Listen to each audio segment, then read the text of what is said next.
Hello and welcome to the channel's book club. How do people perceive models?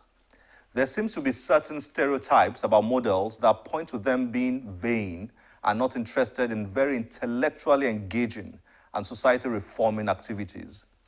Models like molecular biology MA Sunniva Stoddal, Eamon, who has a law degree and has been accepted into Cambridge University's art history program, Estonian national chess team president Carmen Kass, and computer geek Rachel Clark all debunk the myth of models being all about beauty without brains. Nigeria has a version of this group of smart models.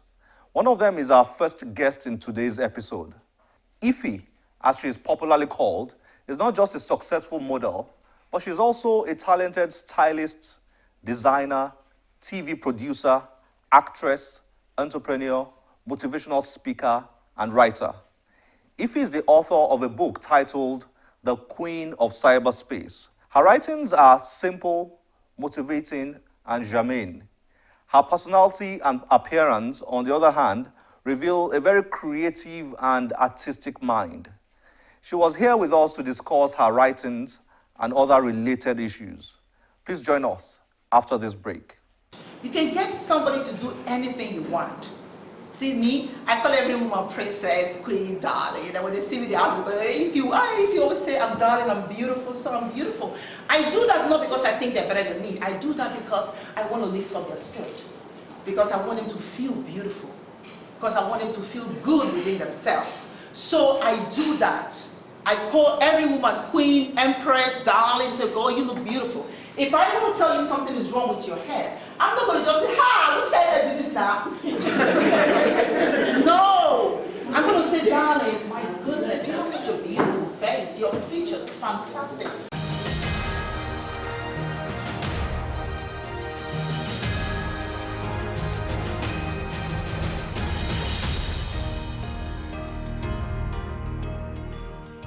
Eeefy, it's nice to have you on the channel's book club. Nice to be here. How are you? Very fine, thank you. There's a lot to talk about. But I'm going to start from your story. You've got a very inspiring story, I have to say. You're going to tell us about how you designed all these things you're wearing. This whole drama. You are a stylist, you're a model, you're a designer, you are a writer. Yeah, motivational speaker. You do motivational speaking. I'm an activist. You are an author. How do you manage all these things? Well, let's just say I'm busy. Yes, I'm busy. Always trying to develop myself. Always trying to do something to make a difference, to contribute to society.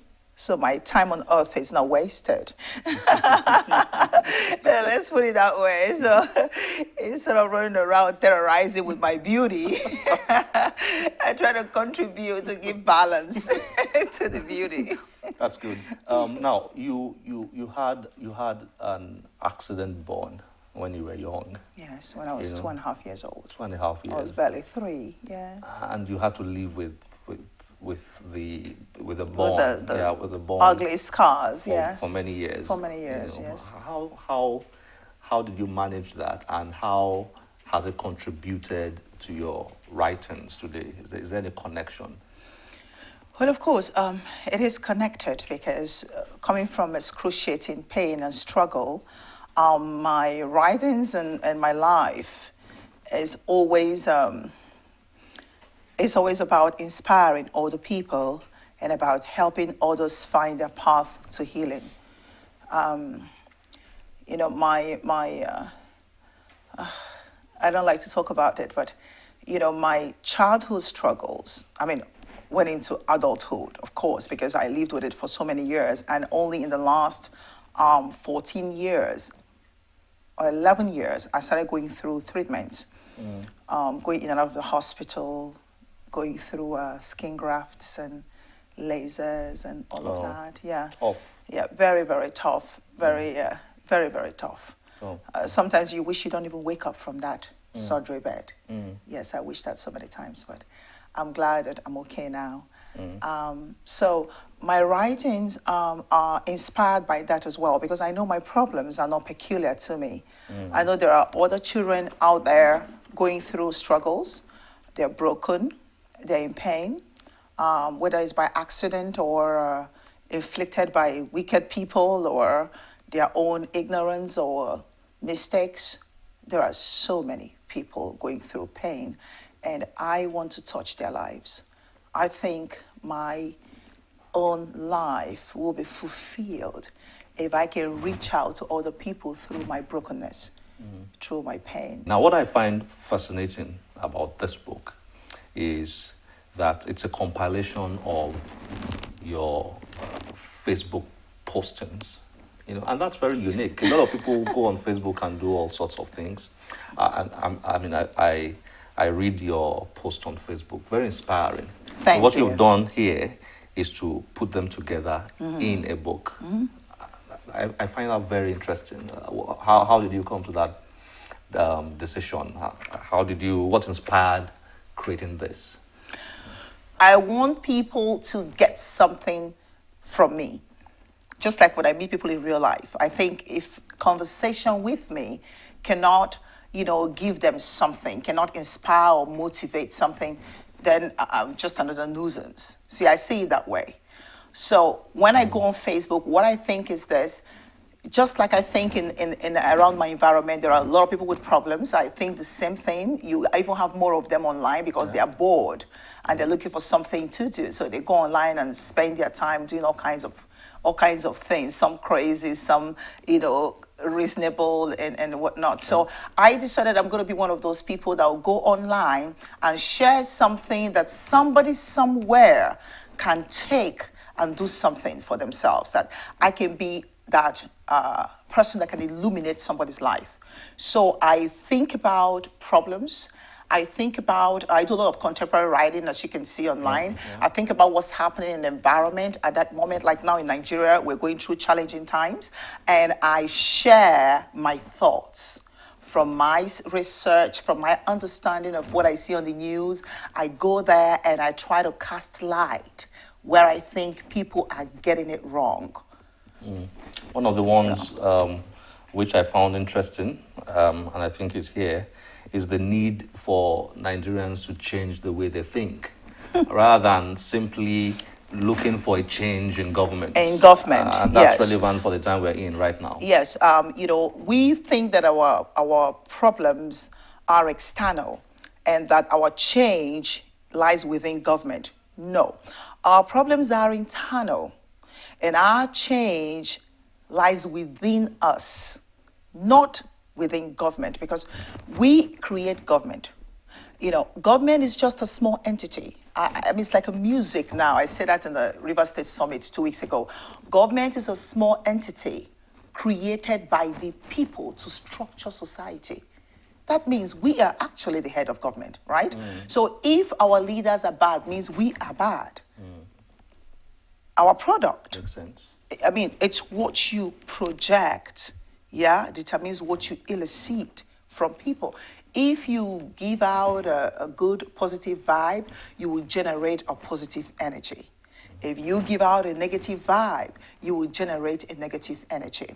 We produce bad citizens, and that's why we have bad leaders. So if we, the citizens, can understand our responsibility, our civic duties, if we can become responsible for our environment, be accountable, tomorrow we produce better leaders, right? Because today's citizen becomes tomorrow's leader. So if you're a patriotic and compassionate citizen, you will make a competent government, competent leader. Brilliant. I just think it's simple. Makes a lot of sense. You've also written about the need for people to be productive and use their God-given talents rather than wait to. I mean, there are a lot of Nigerians out there who want to start businesses and they are looking for a lot of money. A lot of money before they start. I see you writing here that, look, God has given you gifts and talents. Go out there and use them. Yes, God instilled talents in each and every one of us, but it's left for us to look within us, discover those talents, and develop them to the appreciation of the world. I didn't study writing. I didn't study designing, right? Oh, you designed all this. But I designed everything I'm wearing except my shoes, including my wig. I designed it. You designed this wig. Exactly, darling. Because, hey, I mean, people that design them, they're human beings. They get 20 heads, me, I get one. Did you design your... My ring, your amethyst, silver, and actually these are sourced in Nigeria. These stones were not poor. You got them from Nigeria? Here, northern Nigeria. I got the stones, my bag, you saw with me the same thing. I designed the dress, I bought the material here in Nigeria. I mean, we have so much.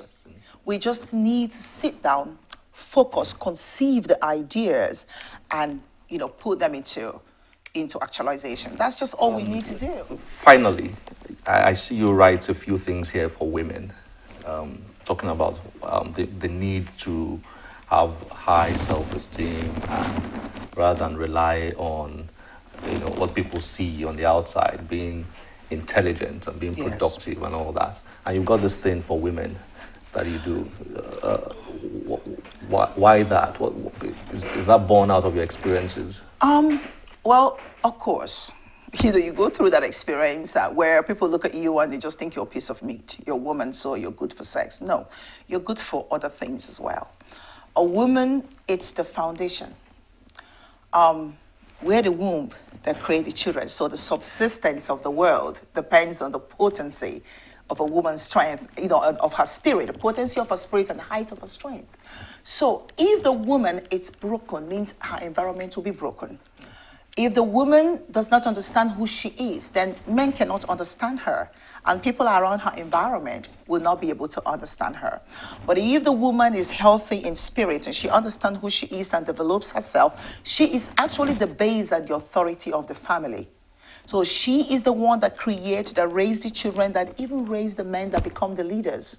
So every woman needs to develop herself. For our nation to heal, for our families to be healthy, the woman must be healthy. So no, sweetheart, it's not about your physical beauty. It's not about your hair and your perfection and all your shape and everything. Those are lacking in substance without your mind. You need to develop your mind because there are so many things that can go wrong if your mind is broken. There are so many things that can go right if your mind is healthy. So it's important to know that the source of life lies in your soul. Every woman needs to develop herself. I don't care what kind of family you come from, whether it's rich or poor. You have a responsibility to yourself, your environment, and the nation. So the life of a woman, it's very, very important. Eeefy, it's been wonderful having you on the Channels Book Club. Thank you for having me. I hope you're coming back here. I hope so too. Thank you. Thank you. Thank you. Lovely. I have Book a final message. We are in the times where there is a lot of crisis and our youths need to understand their responsibility. And their responsibility is to participate in building the nation. So I want the Nigerian children, both men and women, the youths, to understand that they must learn to promote peace, they must learn to promote unity, they must learn to promote patriotism, and they must learn to develop themselves. Because to develop the nation is to develop our human resources as well as our natural resources. So thank you. Eeefy, thank you very much. Thank you for joining us. Thank you.